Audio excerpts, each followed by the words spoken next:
हम सभी को अपने लाइफ में डिफरेंट डिफरेंट गुड्स और सर्विसेज की रिक्वायरमेंट होती है।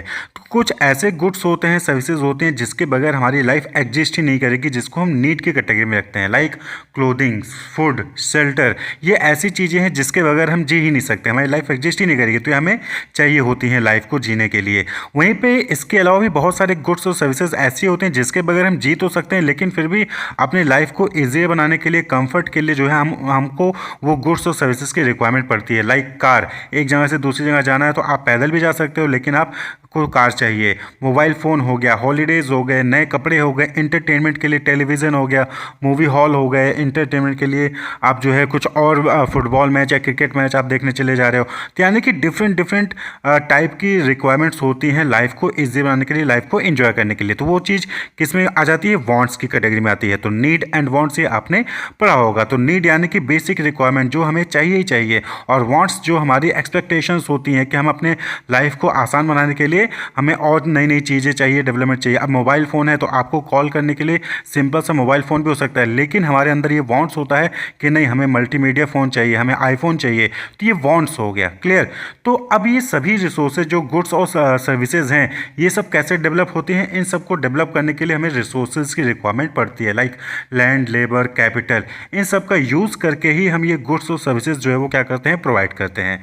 क्लियर? ये अभी तक आपको क्लियर होगा कि हमें जो है गुड्स और सर्विस की रिक्वायरमेंट पड़ती है, और वो गुड्स और सर्विसेज हमें कैसे मिलती हैं? रिसोर्सेज का यूज़ करके मिलती हैं। लेकिन ये जो रिसोर्सेज हैं, या फिर जिसको मीन्स कहते हैं, जिसके जरिए हम जो है अपने गुड्स को या सर्विसेज को अवेल करते हैं, वो क्या है? वो स्केर्स हैं। स्केर्स यानी कि वो लिमिटेड हैं। Scarce means not available in large quantity, वो लार्ज क्वांटिटी में अवेलेबल नहीं है।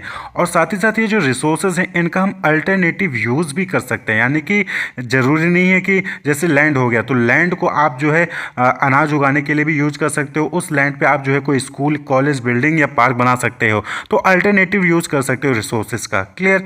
तो जो हमारी गुड्स और सर्विसेज हमको चाहिए होती हैं, वो हमें रिसोर्सेज से मिलती हैं, और रिसोर्सेज का यूज करके हम जो है वो गुड्स और सर्विसेज अवेल कर सकते हैं। लेकिन जो रिसोर्सेज हैं वो स्केर्स हैं, लिमिटेड हैं, और उनका अल्टरनेटिव यूज होता है। तो ऐसे केस में जब हमारे पास रिसोर्सेज लिमिटेड होती हैं, स्केर्स होती हैं, और उनका अल्टरनेटिव यूज होता है, तो उस केस में जो ह्यूमन बींग्स हैं वो क्या करते हैं? बेस्ट अल्टरनेटिव जो एक्शन होता है, फिर बेस्ट अल्टरनेटिव यूज़ होता है रिसोर्सेज का, उसको सिलेक्ट करने की कोशिश करते हैं, और साथ ही साथ उस रिसोर्सेज का मैक्सिमम यूटिलाइज करने की कोशिश करते हैं। So there is need of choosing the best alternative and maximum utilization of resources. क्यों?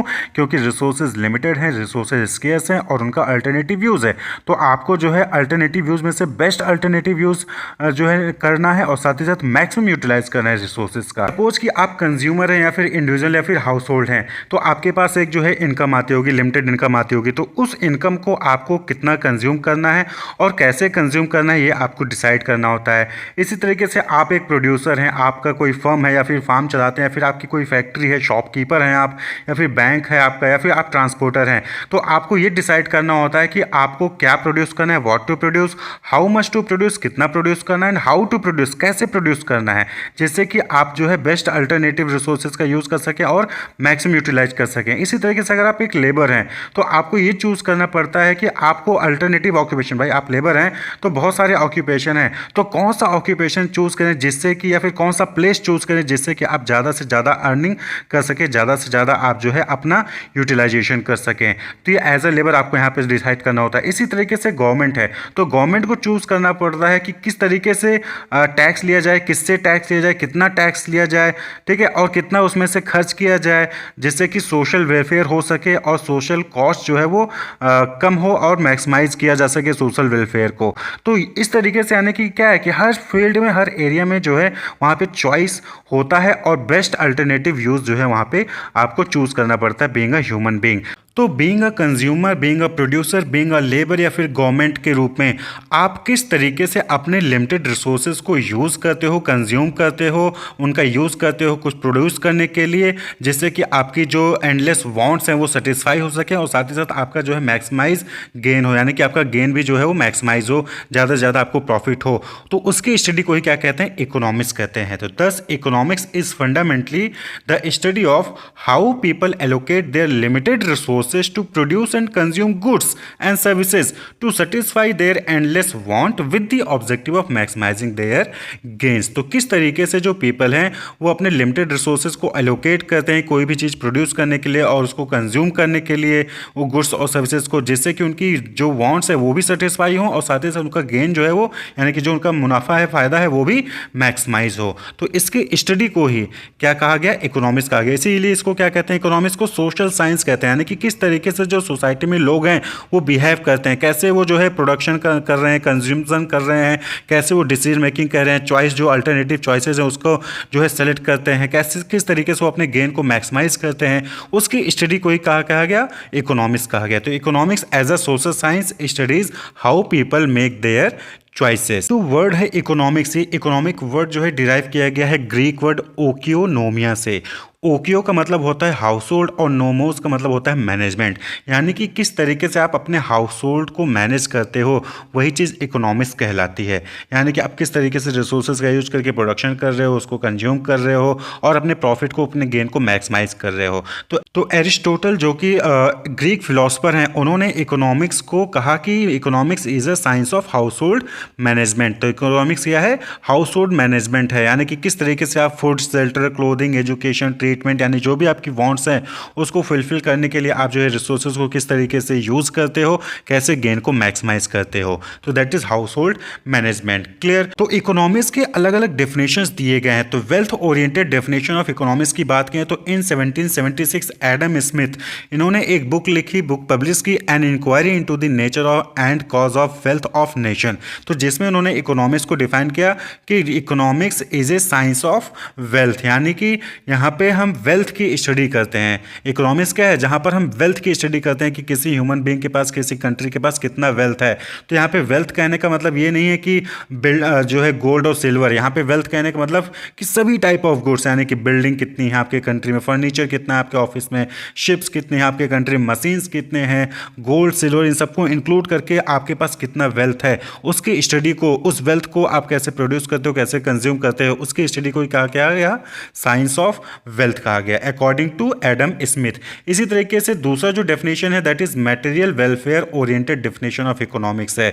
तो इसको जो है बाद में, यानी कि एडम स्मिथ के बाद में एल्फ्रेड मार्शल ने जो है 1922 में, जो कि एक ब्रिटिश नियो क्लासिकल इकोनॉमिस्ट है, उन्होंने डिफाइन किया इकोनॉमिक्स को। क्या कहा कि economics is a study of Mankind in the ordinary business of life, यानी कि एक बिजनेस ऑफ लाइफ में, एक अपनी लाइफ में जो ह्यूमन बीइंग है वो किस तरीके से रिसोर्सेज को यूज करता है, किस तरीके से डिसीजन मेकिंग करता है, कैसे जो है वो अपने वांट्स को फुलफिल करता है और अपने गेन को मैक्सिमाइज करता है, उसकी स्टडी को ही कहा गया इकोनॉमिक्स कहा गया। तो it examine the part of individual and social action which is most closely connected with the attainment and with the use of the material requisites of wellbeing, यानी कि ह्यूमन बीइंग या फिर जो सोसाइटी वो अपनी वेलबींग के लिए किस तरीके से जो रिसोर्सेज हैं या फिर मटेरियल हैं उनको जो है प्रोक्योर करता है, उनको जो है यूज करता है, उसकी स्टडी को क्या कहा गया?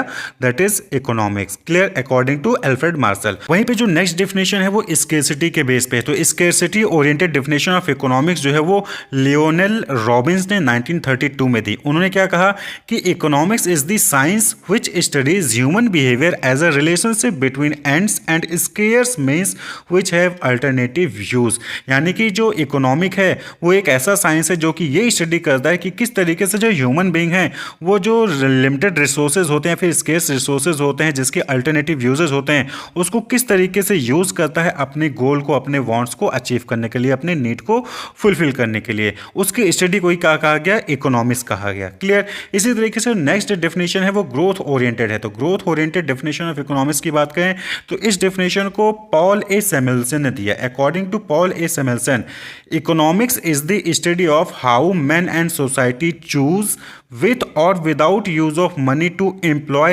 scarce productive resources which could have alternative uses to produce various commodities over time and distribute them for consumption now and in the future amongst various people and group of society।